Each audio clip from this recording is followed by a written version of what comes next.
It's Sunday morning on CBS. Here again is Jane Pauley. How's this for fashion forward? These creations are the work of Stella McCartney, a designer whose last name speaks for itself. McCartney and her fashions do get around, as our newest contributor, Alina Cho, found out. Buckingham Palace, 2013. Stella McCartney, the daughter of music royalty, yes, her father is Sir Paul, was recognized as fashion royalty. I was very lucky to get the Queen, I have to say, because some days you don't get the Queen. So I think, yes, got the Queen. Queen Elizabeth herself honored Stella with an OBE, an Officer of the Order of the British Empire. So I go up and she goes, and I'd just done the 2012 Olympic Games. Dropped the mic on that. And the Queen looks at me and she says, "So, you seem very busy." And I was like, oh my God, I was not expecting the Queen of England to say that I was busy. And I said, well, not quite as busy as you, ma'am. The chunky The big one, okay. Hard to believe if you saw McCartney in the final moments before her most recent runway show. The venue couldn't have been more glamorous. The Palais Garnier Opera House in Paris. For fashion, this event is the Super Bowl and World Series combined.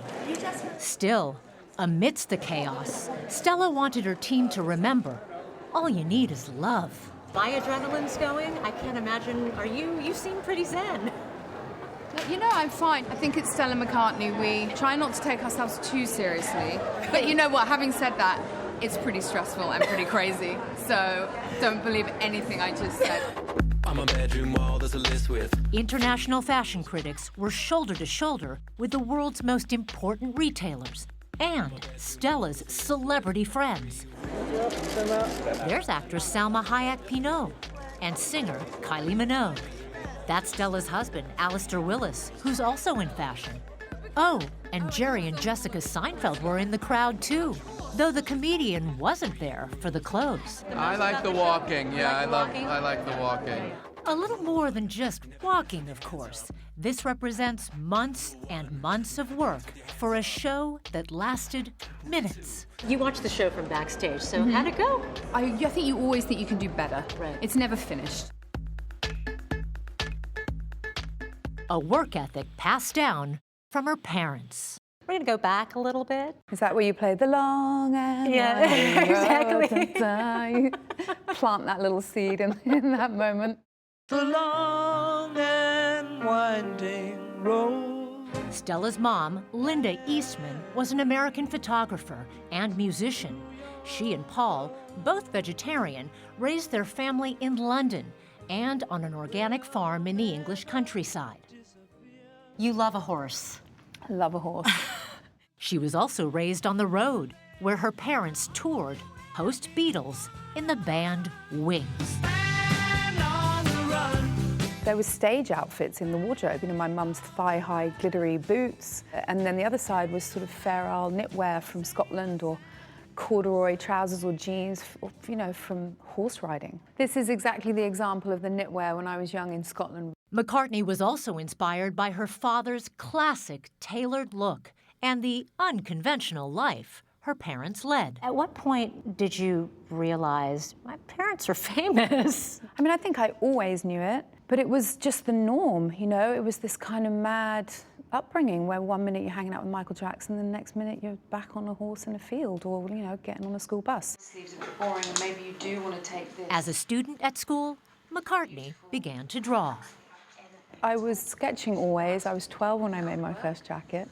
And then I went to Paris when I was 15. I went and interned for Saint Laurent and Le Croix. What do you remember about those? I remember being really out of my comfort zone. You know, it was the first time I'd been away from home. I was in Paris and I was young.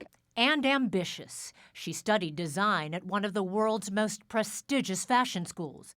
But she didn't let on that her father was a Beatle. When you entered Central St. Martin's, you did not enroll as Stella McCartney. No, I grew up always using a different name, really, going into school. I was always Stella Martin. I was always aware that I wanted to try and do things on my own merit, you know, because otherwise you're quite insecure. You spend your whole career trying to think, did I get this because of that, or did that happen because of this? And I think you get to a certain stage where you just want to walk in the door with a clean slate and with no kind of baggage or heritage to a certain extent.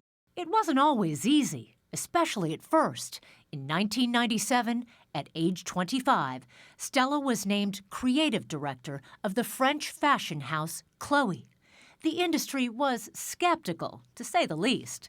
Some, like designer Karl Lagerfeld, who held the same title at Chloe years before, aired his doubts in public. You know what he said, obviously. You're going to tell me. I think they should have taken a famous name, and they did, in music, but not in fashion. You know, I remember when he said that, and look, I was just like, this is amazing. Karl Lagerfeld is even uttering my name.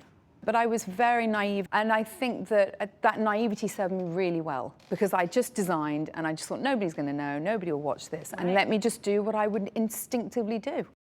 It worked. Under Stella's direction, sales at Chloe quadrupled. And in 2001, she launched her own label. Her name is now on everything from perfume to sunglasses to platform shoes. And this is her famous Falabella handbag. It looks like leather. It's not. So this is a coated canvas that will have a vegetable oil coating put on top of it. You've never once used leather or fur. Interesting is our fake fur.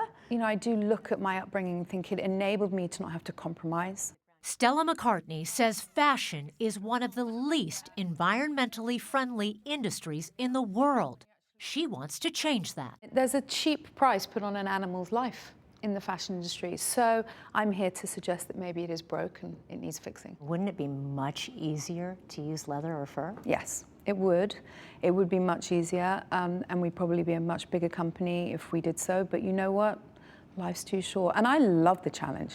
She's worked closely with tech companies to develop new fabrics like man-made silk and materials made from ocean waste. For me, that is the future of everything. It's fashion with a conscience. And it all comes back to how she was raised. Stella's mom was able to see her daughter's first show at Chloe and then died from breast cancer not long after in 1998. What do you think she'd say about your success now? You know, I think she'd just want me to be happy and healthy. But I think at the end of the day, because she's a mummy and I'm her baby, I think she'd just want to make sure that I was doing okay.